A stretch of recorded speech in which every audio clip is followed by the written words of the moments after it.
Sumusulat ako sa iyo mula sa lugar na mahirap ilarawan.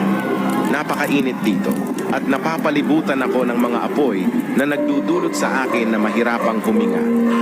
Nararamdaman ko na parang dinurog ako ng isang napakalaking kumaharurot na sasakyan.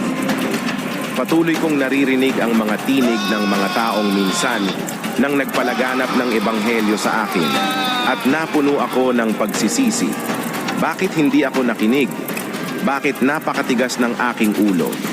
Bakit ko ginugol ang lahat ng oras ko sa pagsisikap na kumita ng pera sa halip na ibigay ang aking oras sa Diyos? Ano ang ipinagmamalaki ko? Hinihiling ko na sana ito ay isang panaginip lamang. Ngunit ang nakakakilabot na katotohanan ay gugugol ako ng trilyong mga taon dito nang walang katapusan. Kaibigan, hinihimok kita na huwag ulitin ang aking mga kamalian. Tumalikod ka sa kasalanan at magsisi. Habang nabubuhay ka pa, bumuo ng isang relasyon kay Jesus.